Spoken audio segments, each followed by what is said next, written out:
Mundos que parecen infinito aún sin serlo, entornos que cambian y se adaptan al jugador. Estas son algunas de las ventajas de la programación procedural, o dicho a lo bruto, algoritmos que generan contenido aleatorio en base a unas directrices.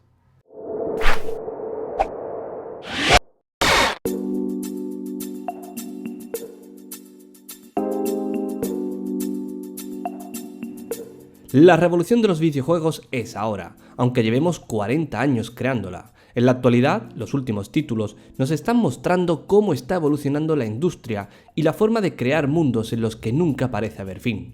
Todo esto es gracias a la generación de contenido procedural, una palabra que nos resulta más fácil de pronunciar que procedimental. Esta técnica no resultará nueva para muchos, aunque habrá quien no sepa realmente que está disfrutando de ella. Gracias a este procedimiento basado en la creación de niveles, que podría parecer aleatorio pero que no es así, se generan elementos que siempre están conectados entre sí, de forma que se acota la libertad total, algo necesario aún para evitar problemas.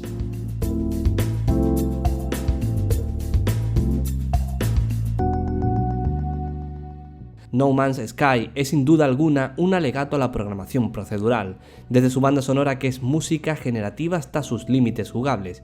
Y sí, sus creadores podrían haberse complicado menos, pero decidieron que no, que debían hacer y crear algo grande, algo mejor. Así es como nacía un juego muy esperado de este 2016, en el que se han creado funciones de programación con el fin de llegar a ser capaces de generar un planeta y calcular si está o no lo suficientemente lejos del Sol como para soportar la vida. Un desarrollo que lleva el concepto de Spore hasta un paroxismo de biodiversidad digital sin precedentes. Claro que la virtud de la programación procedural no está en la libertad que nos concede, sino en cómo nos la concede. Y esto es importante saberlo, pues hay que generar unos algoritmos de ramificación o poda que sean capaces de elegir siempre las opciones de posibles soluciones óptimas, evitando así que lleguemos a situaciones con valores tan alejados que hagan que uno no pueda materializarse. Así, por ejemplo, The Talos Principle crea bots de comportamiento inteligente para adaptarse al entorno y testear las capacidades resolutas de sus niveles, un trabajo equivalente a 15.000 horas de testeo de juego. Otro interesante juego procedural es The Binding of Isaac, un título que aparte de por su aspecto visual, se diferencia del resto de roguelike por cómo trataba la curva de dificultad. En lugar del esquema clásico de niveles, aquí el juego adapta su dificultad a medida que los jugadores juegan, algo que provoca que el título se sienta más largo, más rico y dándole apariencia de una historia que se escribe a sí misma. De todos modos, no siempre se recurre a ella, y hay ocasiones en las que se adapta una opción semi-procedural, como es en el caso del reciente The Division. Aquí solo tenemos esa creación procedural en el interior de los edificios, en cómo se disponen los objetos y los muebles, etc. El resto, en el exterior, hay unas reglas fijas. Aún así, este detalle ahorra bastante tiempo en diseño. Y es que la generación procedural ciertamente no es infinita, pero sí lo suficientemente amplia para que esos árboles no nos dejen ver la finitud del bosque.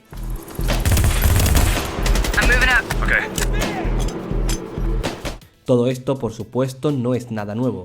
Llevamos 40 años jugando con la generación procedural, aunque posiblemente la mayoría recuerde mejor el Diablo o Daggerfall, la segunda entrega de la saga de Elder Scrolls, que logró un mapeado de 229.848 kilómetros, pletórico de mazmorras, personajes no controlados, misiones y objetos generados de manera procedural, todo ello en tiempo real y en 3 dimensiones.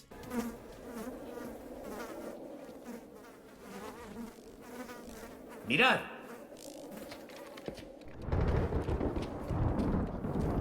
Nunca había visto algo así. Ya veo que eso no te impide untártelo por todo el cuerpo.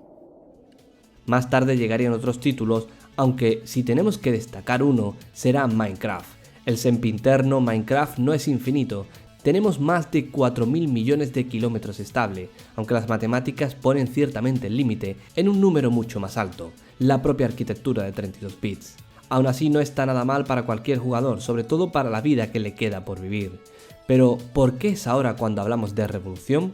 Porque ahora es cuando, gracias al poder de la nube y las capacidades técnicas de las nuevas plataformas, en consolas ya vamos por la 8ª generación, es cuando tenemos la capacidad de gestionar de forma óptima todos estos recursos que ponen en alza este tipo de programación, construyendo mundos que nos harán disfrutar siempre de forma diferente, con novedades que se adaptarán a tu forma de jugarlo y permitiendo a los grandes estudios crear esas piezas únicas y maravillosas que no podrían haber logrado a través de una programación más tradicional.